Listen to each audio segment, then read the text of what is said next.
Hello, good afternoon. This is Daily Yap number 7, and today I want to talk about why everything is clickbait. So, what do we mean by clickbait? Well, I think that most of us know what's that. It's basically when you see a video or see an article and it has a totally exaggerated statement or proposition or whatever. Like, this new research changes everything.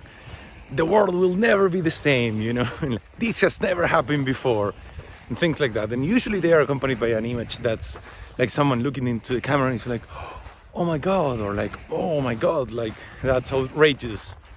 That's basically clickbait. So if I could give like a better description for it, would be something that steals your attention through not illegitimate but unsincere attraction, or I'm missing my words here, but you guys know what I'm saying. So why is that? I myself, besides having this YouTube channel where basically I only upload yap that I do, I've been watching and consuming YouTube for a very long time. I spend most of my time on YouTube as opposed to Instagram or Facebook at the time, or maybe TikTok. I do have one, I barely use it. For me, YouTube has been this main thing. So, I've gone through a lot of these stages of YouTube, and the clickbait thing has always been kind of there, but I feel like in the last, I want to say 5 years, around, even before the pandemic, things were so bad. It was every video was important, and that's what they actually want to make you think. It's you must watch this video because this video will give you some information that no one else will give you, and if you're not seeing it, it's going to be such a miss for you. And the reason, I think that it's pretty simple, a lot of people know that what they want you is for you to click on the video and then watch the video, and with your attention they will get monetization. That's why also people, besides just the clickbait, they drag videos for so long. If you wonder, why is it that almost every YouTube video is around the 10-minute mark? It's because when you reach 10 minutes or so, you get an even greater tier of monetization. So sometimes an idea that can take 2-3 minutes to share, you do it in 10 minutes. By the way, that's not what I do. I just yap and then I cut the video when I feel the point has come across. And it's honestly, it's annoying, this whole situation. Oh, the dogs they're playing with the birds. This situation is annoying because everything feels fake, it feels like no one actually gives you proper information and talks you in a direct way and tells you what they want to say. It's always these forms of storytelling and ooh, let me give you context, and then you have to spend a very long time, 4 minutes, knowing information that you really don't care. Just go straight to the point. There's actually a reason why a lot of the times the most liked comments are the ones that are for the answer to this video, just click this part. And I just want to, this is purely my opinion, but it's really annoying, and it's such a shame that that's what the platform, and of course not just YouTube, this applies to every platform, but it's a shame that most platforms fell into that, and it seems like there's no escape because of the algorithm. The algorithm maximizes the user attention. So how do they grab your attention? Well, through clickbait videos, through dragging the point and making a compelling storytelling that makes you want to watch the whole thing. And also, through another types of bait, the pornographic bait, where it's oh, it's a video about nutrition, but there's a girl showing her ass. Or there's also rage bait, where it's you won't believe what this person did, and then they show, I don't know, someone being a scumbag. And a lot of the times, even that content is fake. So it's really once again, it's so annoying. It's such a shame. It's I don't know, it makes you lose faith in humanity, because it feels like everyone is just trying to grab your attention regardless of the means. What happened to actually do videos that were oh, this is a tutorial on how to do this? If the tutorial has to last 1 minute, then so be it. Like, what's the problem? Of course, this all comes down to incentives. If somebody wanted to be like a big YouTuber, they are incentivized to make these longer videos, because that way the algorithm rewards them.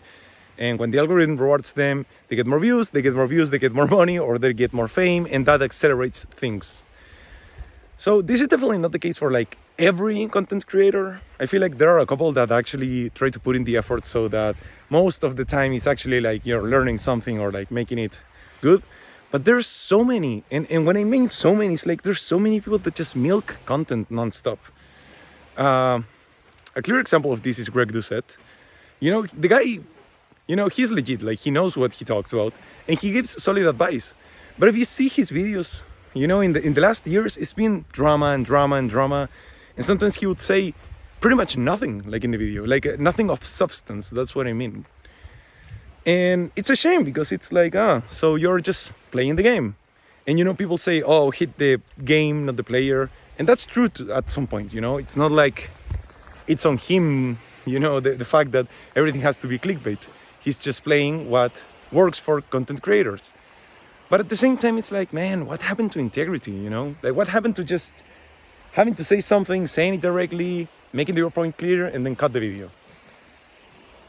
You know, like, once again, I feel like in this day and age where the whole internet, and specifically the platforms, they became full corporates, you know? Like, every platform has a corporate overlord that's like, ooh, we have to like monitor things and we have to like boost views, and to boost views we have to implement this. And then you end up kind of like defeating the original purpose or the original feeling of the platform, you know?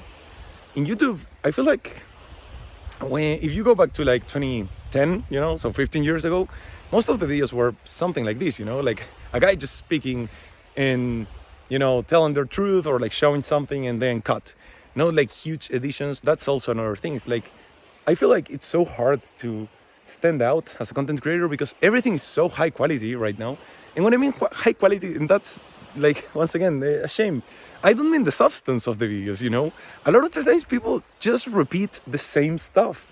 Like influencers, it's incredible how they really don't say anything. They're like parrots. They like read something or like maybe watch the video from another creator and then they repeat it in their style.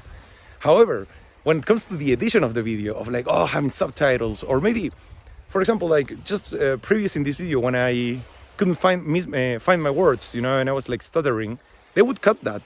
And that's, you know, it's a couple seconds, which of course makes the video more watchable because nobody wants to see a guy that cannot speak.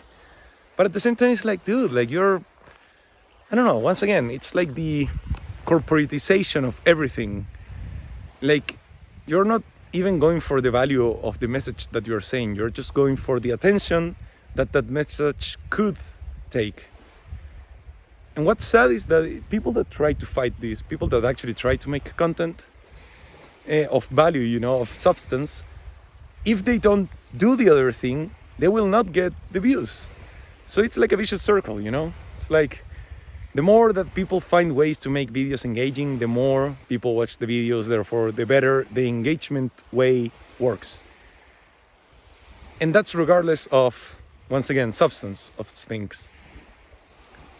And that's a shame, you know, like, you know, this whole video has been a long rant about this. But honestly, like that's the only thing that I want to say. Like, it's a shame, the current state of platforms.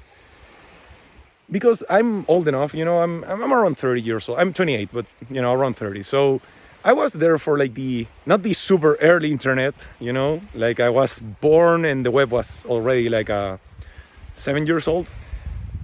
But, you know, like I remember a time before Facebook and like when Facebook was just a thing. So before Instagram, before TikTok, before all of that. And at that time, the internet felt like a more free place, you know, it felt like the Wild West. You could see some, you know, awful and weird shit, that's for sure. But at the same time, it was like, you're actually connecting to the world, you know? You're seeing people like me, that it's like a guy rambling into a phone and in a remote location in another country. And you could see like more real stuff, you know? That's the thing. Before the internet, it used to be like a window to reality. Now I feel like the internet is its own separate reality. And maybe it always has been that way. Maybe this is just my experience and maybe nobody cares about this.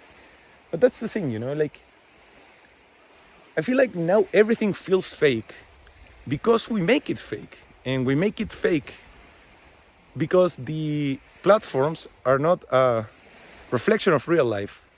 Or maybe it's the opposite, maybe it is a reflection of real life.